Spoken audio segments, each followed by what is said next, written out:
I had intended to surprise my parents by coming home unannounced. Instead, I discovered my father and mother being treated like servants in the very house I had bought with my own money by my sister-in-law and her shameless parasitic family. That very moment, I made a firm decision. I would make them pay for every filthy thing they had done. Before the story begins, please write in the comments where you're watching this story from. Don't forget to like and subscribe so the Stories with Meaning channel can continue to grow and bring you even more powerful stories. The car I was still paying off with my own hard-earned money rolled slowly along the narrow asphalt road of the village. The rural air, which was usually refreshing, now felt suffocating in my chest. I didn't know whether it was a bad premonition or simply exhaustion after a 5-hour drive from the city. My name is Claire. 2 years ago, I decided to use almost all of my savings to buy a large traditional-style house with a spacious yard in my hometown. Not only the house, but I also bought several plots of fertile farmland behind it. My purpose was simple and sincere: to let my parents, Mr. Henry and Mrs. Sarah, enjoy their old age in peace. I wanted them to spend the rest of their lives gardening lightly, watching the rice fields turn golden, and relaxing on the porch without worrying about money. Every time I called, they always told me they were happy, healthy, and eating well. But the longing in my heart grew too strong. Today, I decided to come home without telling them. I wanted to surprise them, bring their favorite gifts, and hug their aging bodies that I hadn't seen in so long. As my car got closer to the house, my heart beat faster. I imagined my father's smile and my mother's warm embrace. But when my car stopped across the road in front of the gate, the smile on my face slowly faded. The house looked different. Not neglected.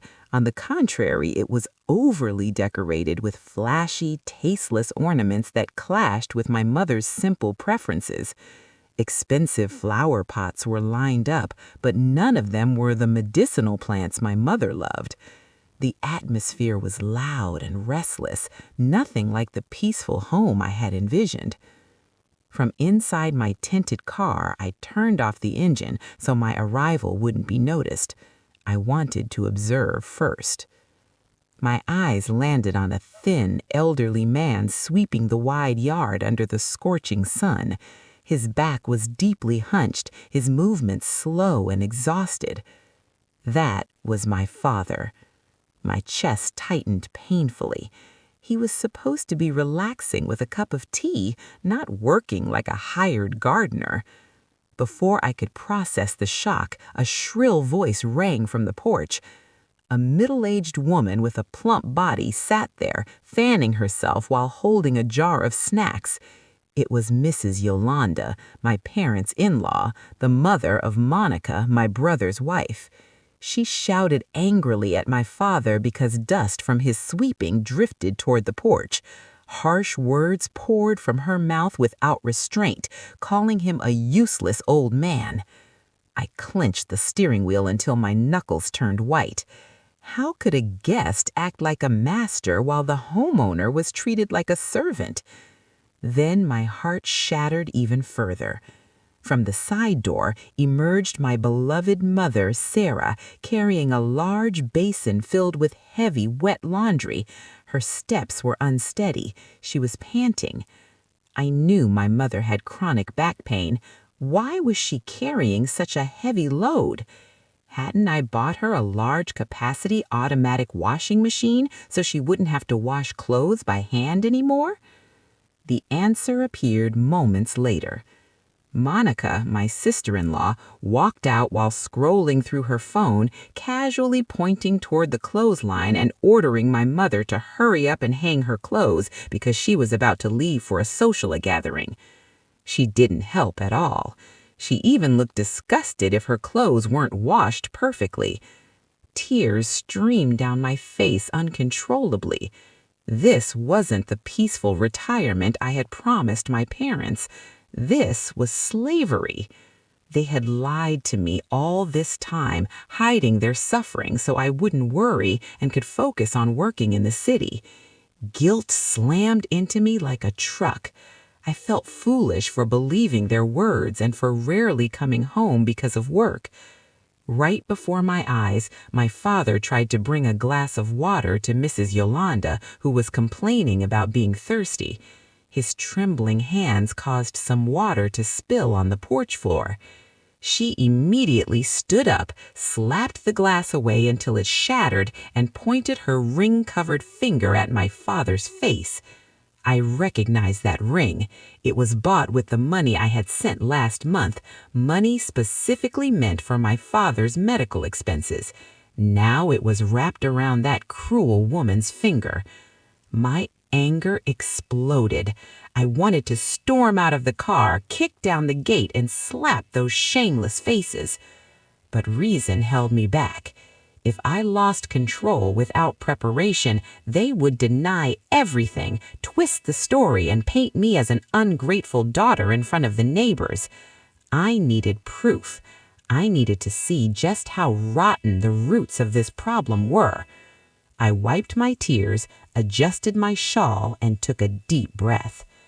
I would enter that house not as an emotional daughter, but as a sharp observer. I started the engine, drove slowly into the yard, and honked once. All activity froze. Mrs. Yolanda and Monica turned around, shocked.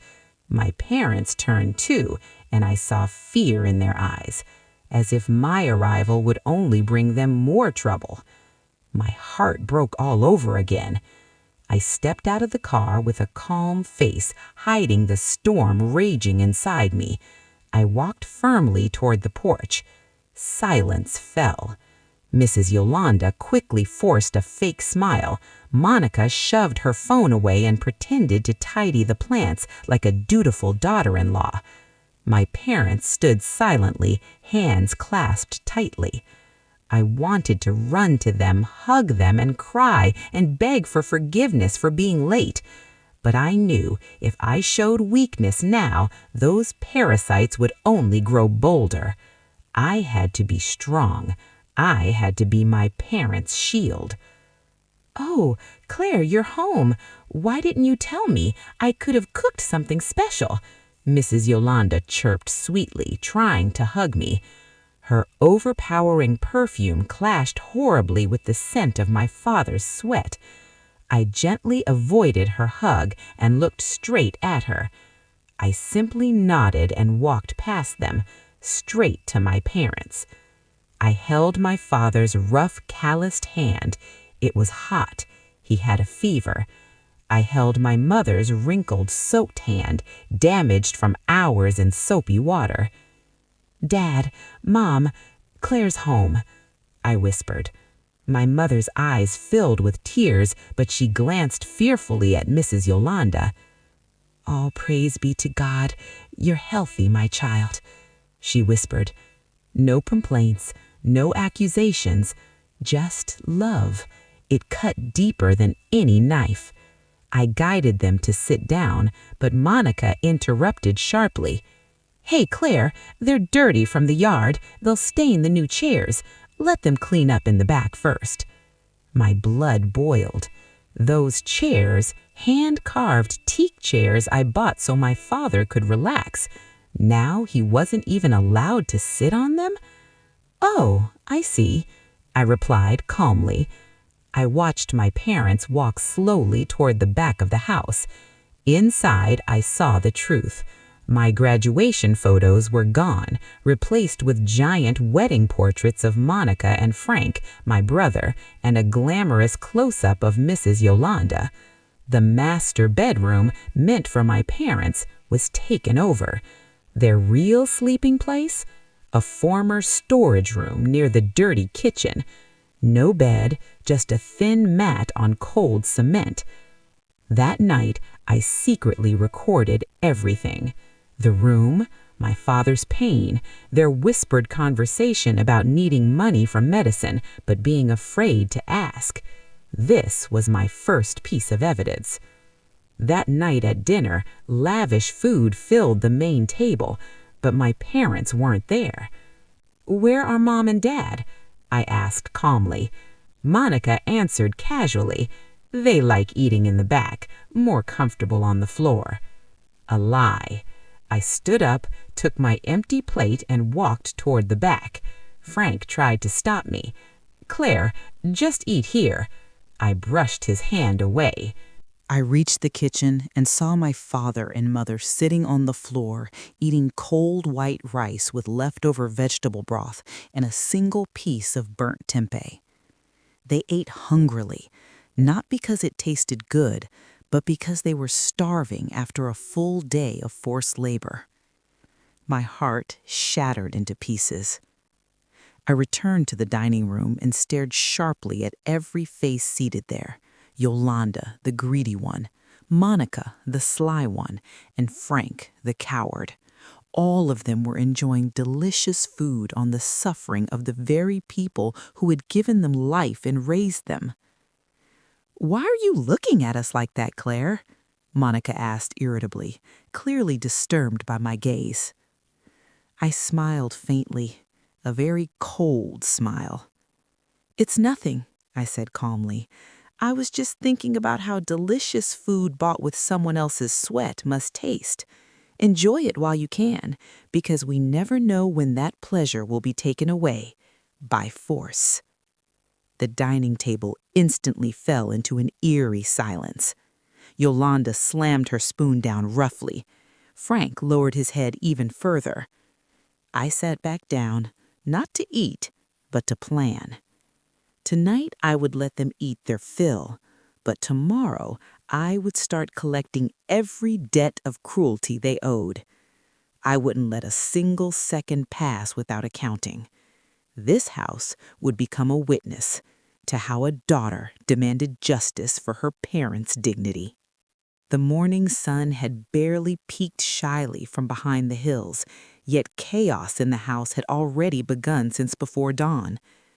I deliberately woke up earlier than the roosters crow. Still, I was slower than the cruel routine my parents were forced to endure. From behind the slightly parted curtain of the guest room window, I saw Henry already carrying a hoe on his fragile shoulder.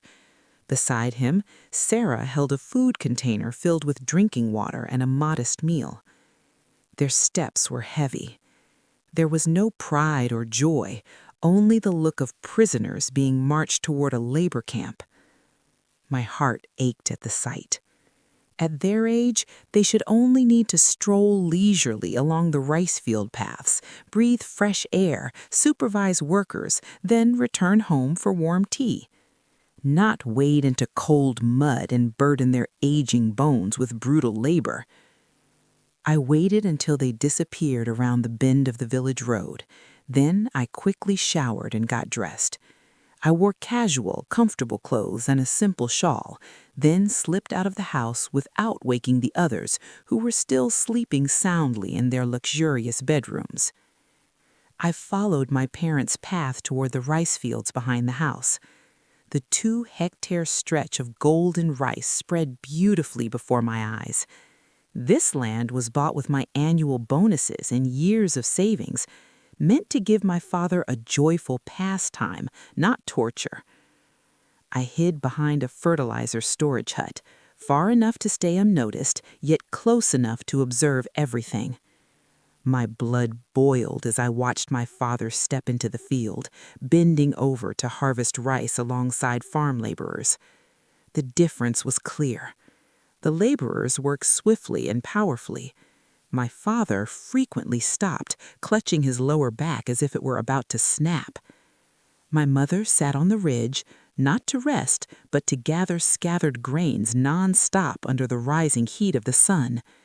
No smiles, only sweat and silent surrender. Around 10 a.m., a grain transport truck arrived at the edge of the field. At the same time, a scooter, belonging to my brother, pulled up fast. But the one who got off wasn't Frank. It was Monica. She stepped down like a misplaced celebrity in the rice fields, oversized sunglasses, a lace parasol shielding her skin, and a mask. She didn't even glance at my parents, who were drenched in sweat.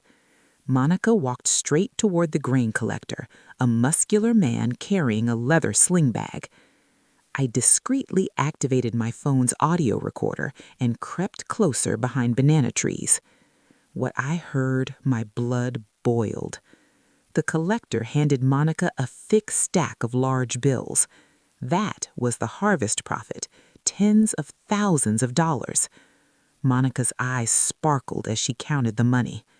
"Not bad, pretty good yield this season," she said smugly. "And remember, don't tell my in-laws the real total," she warned with a light laugh. The collector nodded obediently and left. As Monica was about to slip the money into her handbag, Henry climbed onto the ridge, panting heavily, his legs covered in mud. He approached her with heartbreaking humility. "Monica," he called weakly, "may I ask for a little money? Just about $15. My joint pain medicine has run out. I couldn't sleep last night. My legs felt like needles stabbing me." Monica looked at him with disgust, as if he were a beggar, not the rightful owner of the land that had just produced that money. She scoffed and snapped her bag shut. "Oh my God, Dad, you're so dramatic. Always sick, always asking for medicine. That's because you don't move enough. Work harder. Your muscles won't get stiff. This money already has its purposes. I have to pay my social club dues, buy my skincare cream, and get a new handbag for a wedding next week. It'd be embarrassing if Henry's daughter-in-law looked shabby. Just endure the pain. It'll go away if you keep walking." The cruelty in her voice was effortless. My father lowered his head, unable to argue. From afar, Sarah hurried over and gently pulled his arm. "It's okay, dear. I'll massage you later with coconut oil. Don't ask Monica. She has many needs," she said, trembling. That sentence struck my soul harder than any slap. My parents had been conditioned to believe their daughter-in-law's lifestyle mattered more than their own health. Monica sped off on her scooter, leaving dust swirling into my parents' faces. I stood frozen, tears of rage streaming down my cheeks. My right hand crushed the banana tree trunk until the bark peeled. Enough. This evidence alone was enough to drag that greedy woman into the hell she deserved. I waited until my parents returned to work, then I took another route home, calling my trusted lawyer in the city to immediately process legal asset reclamation documents, leaving no loopholes for escape. Back at the house, I found Monica in the living room snapping photos of the cash and posting them on social media. "Grateful for my husband's hard work and a devoted wife's prayers. Abundant harvest, spoiled wife's blessings." I felt nauseous. Hard work, my father's fragile spine. Frank was just a low-level government clerk. Lie upon lie piled higher. I went to my room, saved all recordings to my laptop, and created multiple backups. I had to be patient just a little longer. Tomorrow would be the real reckoning. I would let them soar today, so when I brought them down tomorrow, the fall would shatter every bone of their arrogance into dust. The morning sun had barely peeked shyly from behind the hills, yet chaos in the house had already begun since before dawn. I deliberately woke up earlier than the roosters crow. Still, I was slower than the cruel routine my parents were forced to endure. From behind the slightly parted curtain of the guest room window, I saw Henry already carrying a hoe on his fragile shoulder. Beside him, Sarah held a food container filled with drinking water and a modest meal. Their steps were heavy. There was no pride or joy, only the look of prisoners being marched toward a labor camp. My heart ached at the sight. At their age, they should only need to stroll leisurely along the rice field paths, breathe fresh air, supervise workers, then return home for warm tea. Not wade into cold mud and burden their aging bones with brutal labor. I waited until they disappeared around the bend of the village road. Then I quickly showered and got dressed. I wore casual, comfortable clothes and a simple shawl, then slipped out of the house without waking the others who were still sleeping soundly in their luxurious bedrooms. I followed my parents' path toward the rice fields behind the house. The 2-hectare stretch of golden rice spread beautifully before my eyes. This land was bought with my annual bonuses and years of savings, meant to give my father a joyful pastime, not torture. I hid behind a fertilizer storage hut, far enough to stay unnoticed, yet close enough to observe everything. My blood boiled as I watched my father step into the field, bending over to harvest rice alongside farm laborers. The difference was clear. The laborers worked swiftly and powerfully. My father frequently stopped, clutching his lower back as if it were about to snap. My mother sat on the ridge, not to rest, but to gather scattered grains non-stop under the rising heat of the sun. No smiles, only sweat and silent surrender. Around 10 a.m., the guest looked annoyed. Yolanda immediately snatched the glass from my father's trembling hand and snapped at him, softly but loud enough for everyone to hear. "Honestly, when you're old, don't embarrass us. Go to the back and wash the glasses." My father lowered his head in fear. That was the end of my patience. "Wait." My voice echoed through the room, cutting straight through the buzz of conversations. Instantly, silence fell. Every eye turned toward me. Yolanda and Monica spun around, shock and panic flashing across their faces. Frank, who had been chatting with a friend, went pale the moment he saw me step out. I walked slowly toward the buffet table and stopped right beside my shaking father. I wrapped my arm tightly around his frail shoulders, steadying him, lending me my strength. Then I looked straight into Yolanda's eyes. "Why does my father have to wash glasses at your party, Mrs. Yolanda?" I asked quietly, my voice low but piercing. "Shouldn't the homeowner be sitting in the front row being respected? Why is my father treated like an unpaid servant?" Yolanda let out an awkward laugh, trying to diffuse the tension. Cold sweat formed beneath her heavy makeup. "Oh, Claire, you're joking. Your father volunteered to help. Besides, this is a Thanksgiving party for my child's house. It's normal for parents to be busy." "A Thanksgiving party for your child's house?" I repeated, my tone dripping with sarcasm. I pulled out a folder I had been holding under my arm. "Let me clarify something in front of all these respected neighbors. Since when did the ownership certificate of this house change to your child's name? Because as far as I know, and according to the law of this country, the house where you're partying, the rice fields whose harvest you've been stealing, and the land you're standing on were all purchased under my name, Claire. Not Monica, not Frank, and certainly not you." Whispers rippled through the crowd like a swarm of bees. Monica's face drained of color. Her red lipstick stood out sharply against her pale skin as she tried to rush forward. "Claire, don't humiliate the family in front of everyone!" she screamed hysterically. I didn't step back even an inch. "What's humiliating isn't me, Monica. It's all of you, celebrating with stolen money while turning elderly parents into slaves. So enjoy this meal, because this party is your farewell." My words hung in the air like a death sentence to their pride. The tension peaked. I knew an open war had just begun. The living room, once filled with laughter and clinking cutlery, was now wrapped in suffocating silence. My declaration of legal ownership had struck Yolanda and Monica like lightning in broad daylight. Guests who had been admiring moments ago now looked confused. Their gazes darted between me, standing tall and composed, Yolanda, whose face flushed with humiliation and rage, and my father, trembling beside me. The air felt heavy as if oxygen itself had been sucked out. Yolanda, accustomed to controlling narratives, forced another laugh, dry and hollow. She fanned herself nervously, sweat seeping through her thick foundation. She stepped forward, trying to drape an arm around me as if we were a loving family. I shifted aside firmly, leaving her hand grasping empty air.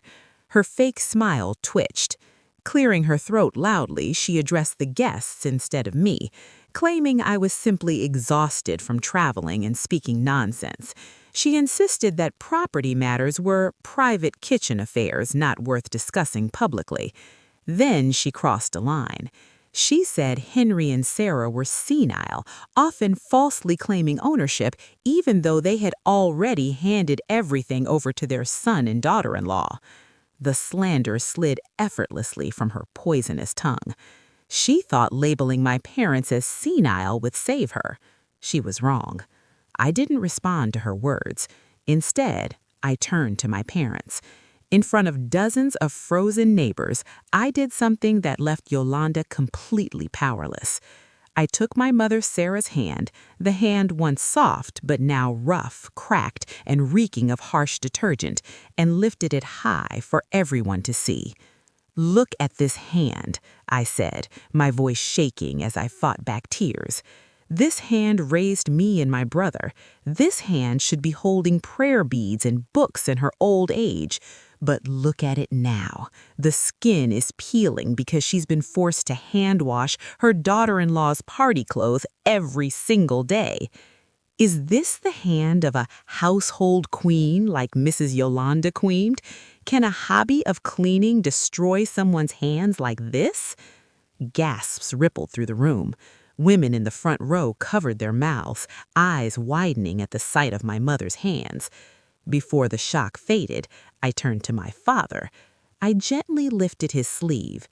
Purple-blue bruises were clearly visible on his upper arm, marks of a hard grip or blunt impact.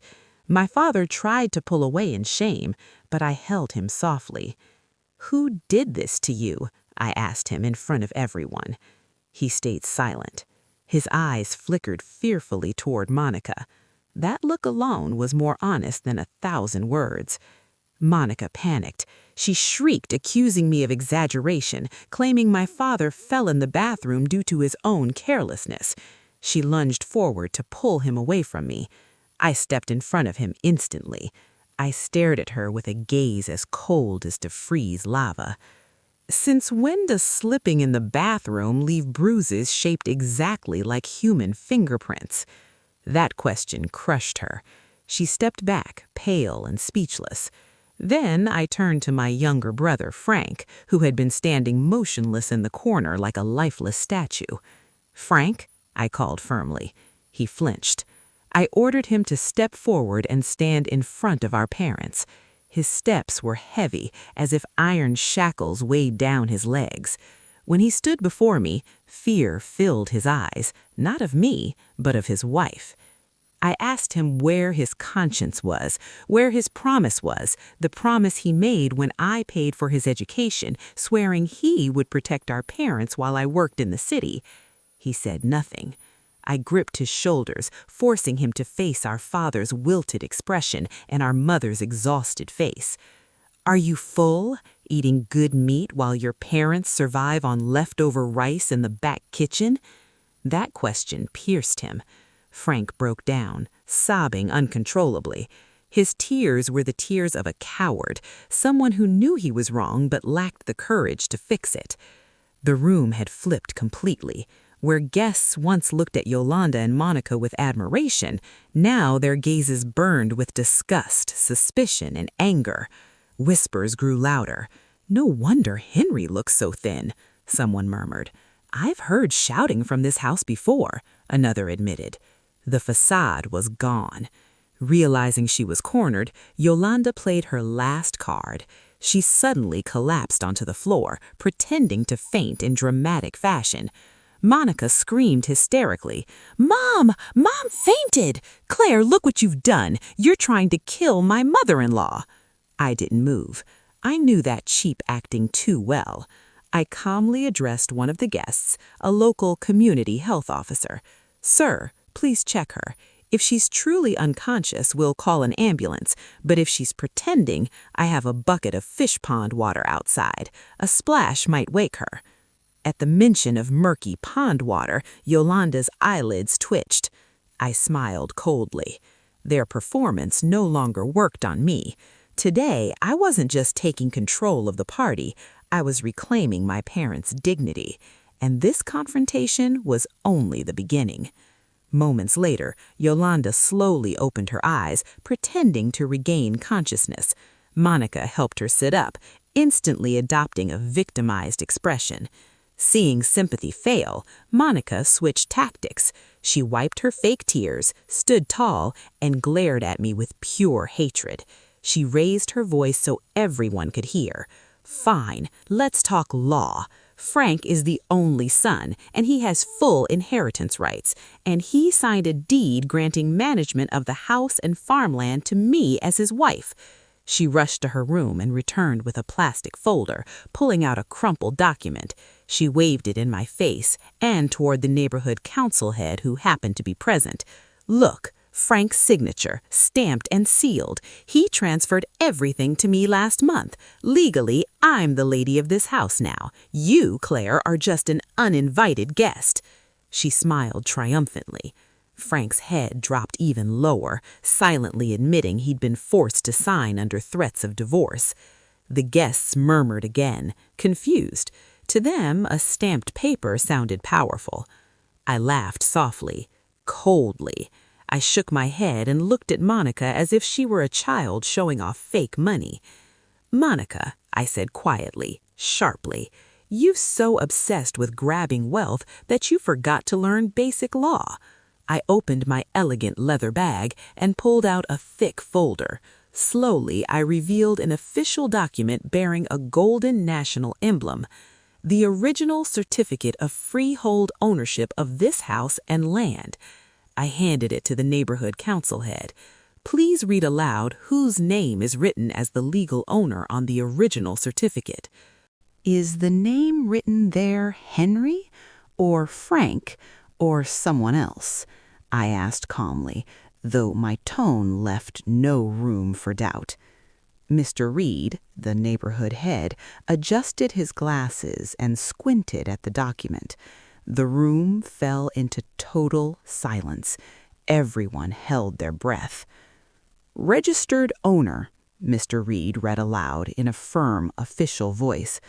"Under the name Claire. Yes, this is the original title deed, and the name clearly stated here is Claire, not Henry, not Frank." A wave of shocked murmurs exploded across the room. I turned my gaze to Monica, who was now staring blankly in disbelief. Her face, red with anger just moments ago, drained to a chalky white. Her legs trembled. How is that possible?" she whispered. "Frank said—" "Frank never had any legal right to donate this house to you, Monica," I cut in sharply. "Because from the very beginning, I purchased this house directly under my own name, not under my father's." I took a steady breath. I did that deliberately, to protect my parents from greedy parasites who might one day exploit their kindness, and it turns out my instincts were right. I glanced at the paper in her shaking hand. "That donation letter you're so proud of is nothing but trash. Frank cannot give away something that never belonged to him. His signature on stamped paper is legally worthless." Monica staggered backward, bumping into the buffet table. Several spoons clattered loudly onto the floor. Her world collapsed in an instant. But I wasn't finished yet. I walked slowly to my work bag, pulled out a thick black ledger, a calculator, and a pen. Then I sat casually in front of Yolanda and Monica. You think after all this I'll simply tell you to leave? I said flatly. No, that would be too easy. I tapped the calculator. I'm a businesswoman. Nothing is free. Everything has a price.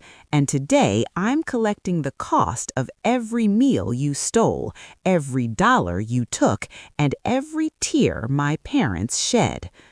Monica scoffed weakly. You want money from us? You're rich. Why are you counting pennies with family? I laughed dryly. Family? Since when? When you cursed my father, or when you turned my mother into a maid? I opened my ledger. Let's calculate. The calculator buttons echoed like a ticking bomb. First, house rent. You occupied the master bedroom, luxury standard, for 2 full years, utilities included. Market rate, $350 per month times 24 months equals $8,400. Second, farm profits. 5 acres of farmland, 3 harvests per year. Net profit per harvest, $2,000. 6 harvests in 2 years equals $12,000. That money should have gone into my father's retirement savings, I said coldly. Instead, it went into jewelry and luxury bags. Yolanda's face twisted in horror. Third, physical and emotional damages, unpaid labor, medical expenses, psychological trauma. We'll round it off to $25,000. I pressed the equals button hard. Total debt, $45,000. I held up the calculator for everyone to see. That's the price you owe, now. Yolanda screamed in pure terror. We don't have that kind of money. I stood, stepping closer. Look at your gold bracelets, your necklaces, Monica's watch, the new motorcycle, designer bags, all bought with stolen money. I gave them 2 choices. Pay in full now, cash or assets, the rest in installments with a notarized agreement. Or, I paused deliberately, I file criminal charges, fraud, asset embezzlement, forgery, elder abuse. With this evidence, you'll spend at least 5 years in prison.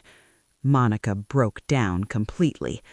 I don't want prison, Frank. Please, borrow money, mortgage everything. Frank stood frozen, empty, powerless. You have 1 hour, I said calmly, checking my watch. Try to run and the police will come get you. They won't be as patient as I am. Guests quietly left the house, disgusted. But before leaving, many stopped to comfort my parents. We're with you, Henry, Sarah. Claire is right. My parents cried, their dignity slowly restored. I squeezed their hands. Don't worry, Dad. Mom, I'm here now. No one will ever hurt you again. Henry looked at me with trembling eyes. Isn't this too cruel, Claire? No, I answered firmly. This isn't about money. It's about responsibility. They stole your old age, and every crime has a price. If Claire let this slide, they would never learn. They would simply move on and find new victims. That 1 hour felt unbearably slow for them, yet far too fast for me. I savored every second of watching their panic unravel.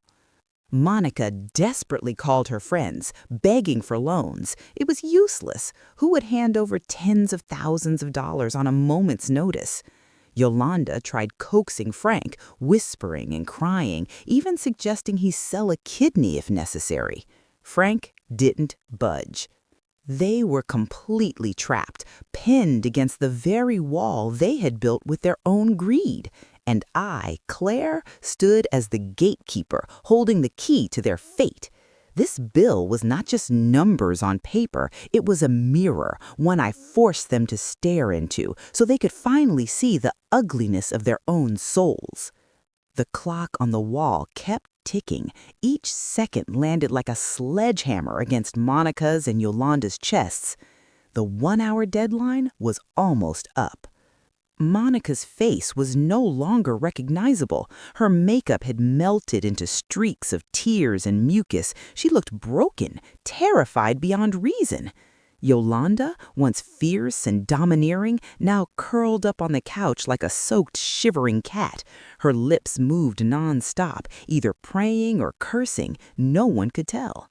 But amid the chaos, there was one person undergoing the fiercest internal battle: Frank. My younger brother stood stiffly in the middle of the room, eyes hollow as they shifted between me, our parents, and his wife. I had always known Frank was weak, the kind of man who avoided conflict, who surrendered just to keep the peace, who handed over control to whoever shouted the loudest.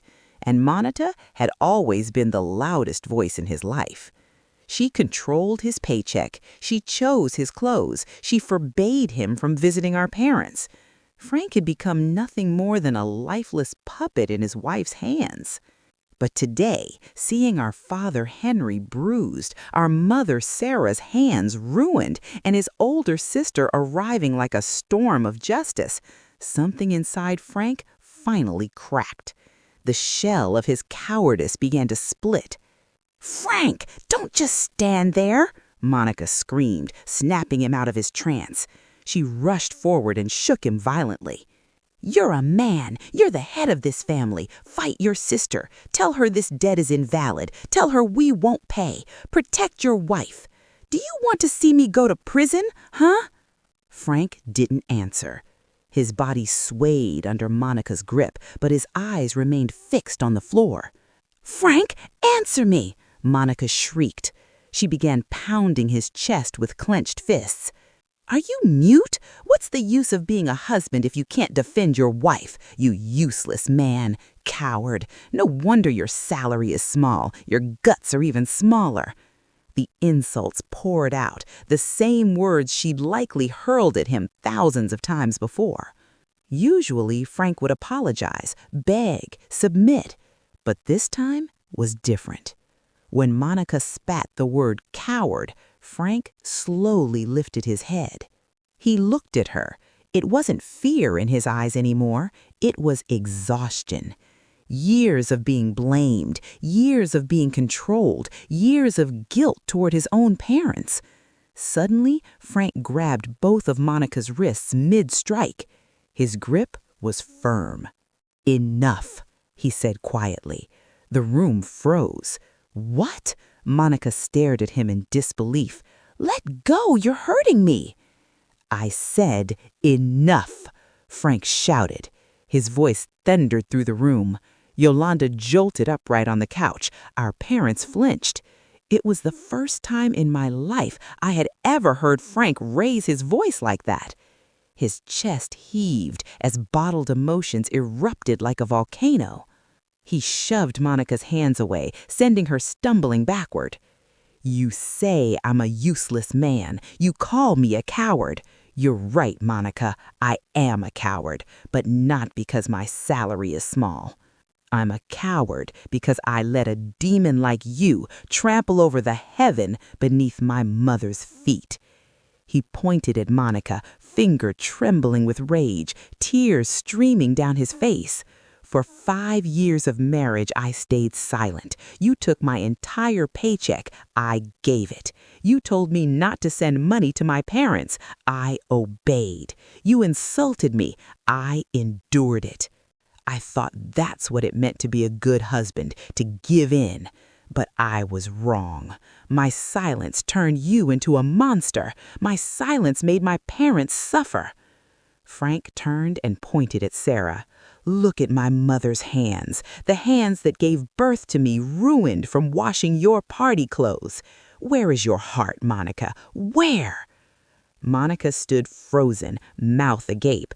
She had never seen this side of Frank. "You dare yell at me for those old people?" she snapped weakly.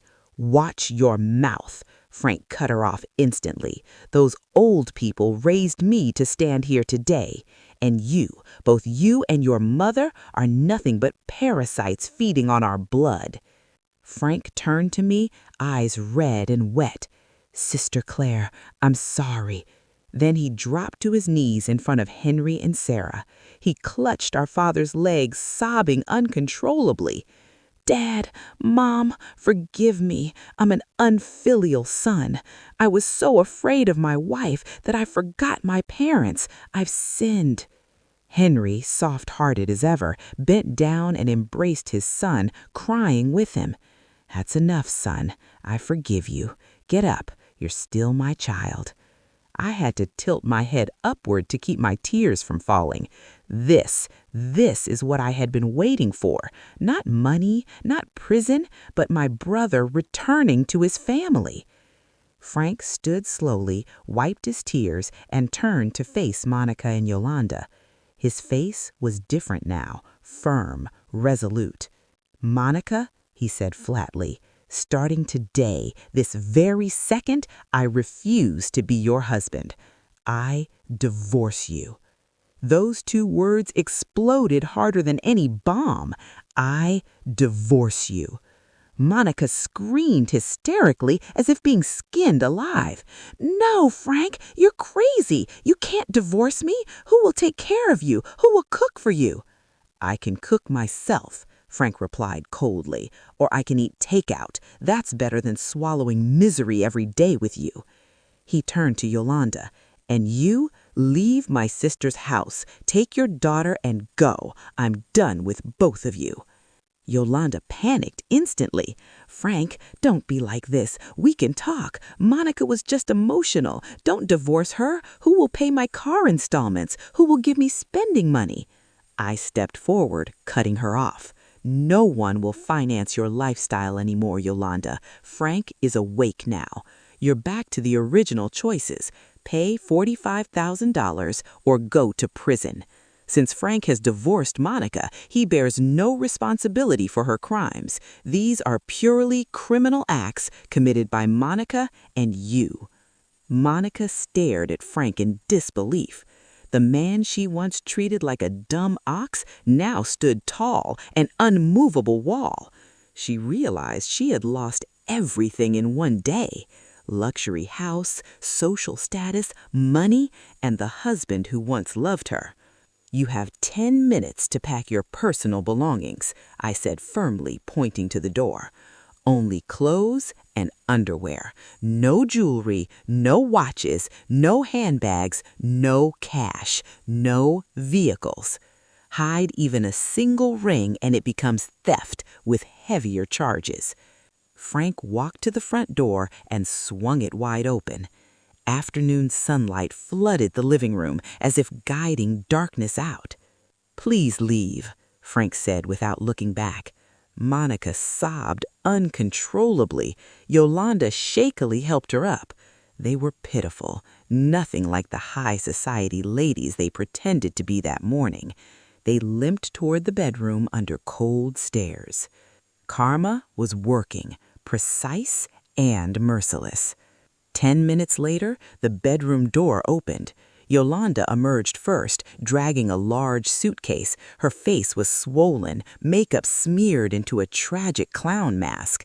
Monica followed, struggling under a heavy backpack and 2 overfilled shopping bags. They kept their heads down, rushing for the exit. "Stop," I said coldly. They froze. "We're leaving, Claire. Please don't make this harder," Yolanda begged hoarsely. "I said only personal items." I gestured to a female police officer. "Officer, please check their bags. I suspect stolen property." Monica screamed and hugged her bag. "These are my personal items. You're violating my human rights." The officer calmly took the bag. "Ma'am, this is procedure." The bag was opened on the table. Jewelry spilled out: gold necklaces, diamond rings, branded watches, bundles of cash, the stolen harvest money. Neighbors outside jeered. "Thieves! Thieves! Already kicked out and still stealing?" Monica went deathly pale. I picked up the jewelry box. "What was my order?" Yolanda glared at me. Her hand instinctively flew to the gold necklace around her neck. This was a birthday gift from Monica last year. And who paid for it? I cut in sharply. Frank's salary? My father's? Frank's salary barely covered daily expenses. There was no way he could afford a necklace that heavy. That necklace was bought with the money from my family's rice harvest, I said coldly. Take it off, or I'll ask the police officer to remove it by force as evidence of embezzlement. With trembling hands and tears streaming from her face, Yolanda was forced to unclasp her prized necklace. The jangling gold bangles she used to show off at social gatherings, rings clinking loudly as she waved her hands, were removed one by one and placed on the table. The oversized rings on her ring and middle fingers didn't escape either. Monica wasn't spared. She had to take off her diamond earrings, her luxury watch, and her white gold bracelet. Within minutes, the pile of jewelry on the table grew higher, while their appearances grew plainer, stripped of illusion. They reverted to what they truly were before becoming parasites in this house. Two ordinary women. No sparkle, no power. "That bag," I said, pointing at the branded handbag slung over Monica's shoulder. "It's expensive, worth over $1,200. Leave it here. Use that black plastic bag instead." Monica burst into hysterical sobs like a child whose favorite toy had been stolen. That bag was the last symbol of her social status. "Please, Claire, not this bag," she wailed. "This is my favorite." "Your favorite was bought with the money you stole from my father's medication fund." I snatched the bag from her. Defeated, Monica grabbed a large black plastic bag from the kitchen and stuffed her clothes into it. The contrast was striking. The woman who had paraded like a celebrity that very morning now stood clutching a garbage bag filled with worn clothes. "Now leave," I said, pointing to the wide-open door. They walked unsteadily toward the exit. As they stepped onto the front porch, the crowd of neighbors erupted. "Get out, parasites! Don't ever come back to this village!" The jeers hit them like stones. Yolanda covered her face with the edge of her shawl, while Monica sobbed uncontrollably. They walked on foot, dragging a suitcase, carrying black plastic bags. No motorcycle, Frank had taken the keys. No cash, we had reclaimed it all. At the gate, Monica stopped and turned back toward Frank, who was still sitting on the porch. She searched his face for pity, any sign of mercy. "Frank, please take us to the bus terminal," she begged. "My mother can't walk far." Frank slowly lifted his head. His eyes were red and swollen, but his gaze was cold. He looked at Monica as if she were a stranger he had never known. "Walk," he said flatly. "That's how my father walked to the fields when his legs were in pain. Feel that pain. Think of it as exercise. You loved ordering elderly people around, making them work. Now it's your turn." Reality slapped Monica like a slap. Her last hope shattered. She turned away and continued walking. The sky darkened, heavy clouds rolling over the village. Soon, rain began to fall. The drizzle soaked them, making their figures even more pitiful. I stood beside Henry and Sarah, watching their backs shrink into the distance. They left with nothing except the clothes on their bodies and a lifetime of shame. I let out a long breath. The crushing weight in my chest finally lifted. The police officers took their leave after ensuring everything was under control. Neighbors gradually dispersed, some offering words of encouragement to Henry and Sarah. "We'll proceed with the legal process tomorrow morning," I told the officers. "I won't withdraw the report until the remaining losses are fully recovered." Night fell. The house was finally quiet. Not the suffocating silence of fear, but a peaceful one. Henry and Sarah sat on the sofa, still in disbelief that their nightmare was over. Frank entered the house and immediately knelt before them again. "Dad, Mom, I swear I'll atone for my sins," he said, voice shaking. I'll work the land. I'll take care of you." Henry gently stroked Frank's head. "That's enough, son," he whispered. "I forgive you." That night, for the first time in 2 years, Henry and Sarah slept on the cool, comfortable bed in the master bedroom. Frank and I stayed up, cleaning the remnants of filth left behind by the parasites. This house had finally become a home again. 1 year later. A year passed. Time flowed gently, washing away old wounds and nurturing new hope. The traditional house, once heavy with negative energy, had transformed into a peaceful sanctuary. I renovated several areas, repainted the walls with brighter tones, and discarded everything Monica and Yolanda had left behind. Even their old mattress, I burned it, a symbol of purging bad luck and poisonous hearts. The front yard now bloomed with medicinal plants and fragrant flowers, Sarah's pride and joy. Henry and Sarah's health improved rapidly. Without emotional abuse or forced labor, and with proper nutrition I ensured every month, Henry regained weight. His cheeks filled out, his smile returned, his chronic back pain disappeared thanks to regular therapy. Every morning, he no longer labored under the sun. Instead, he took leisurely walks around the fields, greeted workers, and enjoyed warm coffee in the shade. The farmland was now managed fairly under a profit-sharing system, directly supervised by Frank. As for Frank, he kept his promise. Divorce and guilt had transformed him into a real man. He quit his dead-end clerical job and became a modern farmer. He studied agricultural techniques, worked knee-deep in mud from dawn till dusk, and managed harvests honestly. His skin darkened under the sun, his hands rough with calluses, but his eyes were alive, full of dignity. He was no longer a puppet. He cared for Henry and Sarah devotedly, massaging Henry's legs every night, never letting Sarah lift anything heavy. "This is my redemption, sis," he once told me. I was proud of him. Karma's harvest.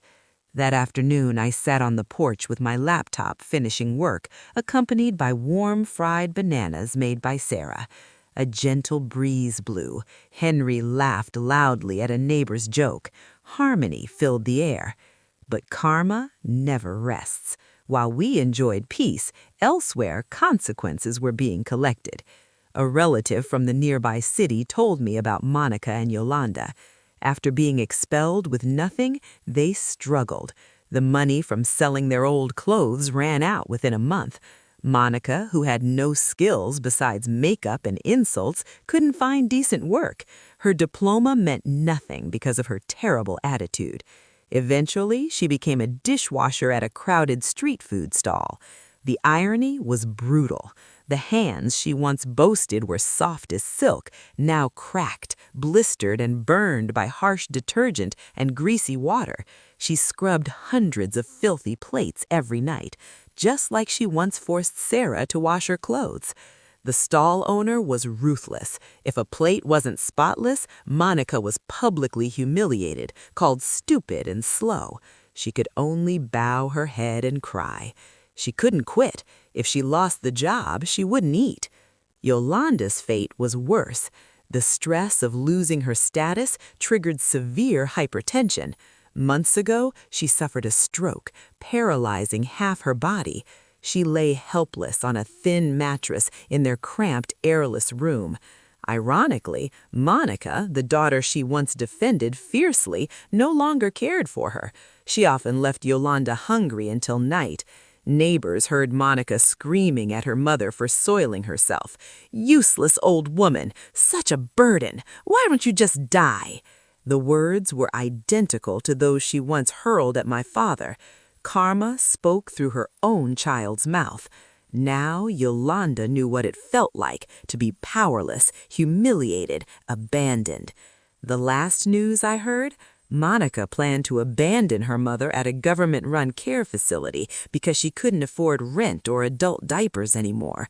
Yolanda, the woman once drunk on arrogance, was destined to end her life alone. They were destroyed, not by me, but by their own rotten character. They never paid the $27,000 dillard in cash, but they paid with a lifetime of suffering, far more expensive. I closed my laptop and exhaled. My eyes fell on Sarah watering her flowers. Her face was peaceful. The lines of suffering slowly faded, replaced by calm light. I realized the best revenge is not holding on to rage, but ensuring the people you love live happily and letting God and the universe handle the rest. "Claire, come inside, it's already evening," Sarah called gently. "Yes, Mom," I replied with a smile. Before entering, I glanced once more at the dark village road. Somewhere far away, I knew two women were crying under dim streetlights or inside a suffocating room.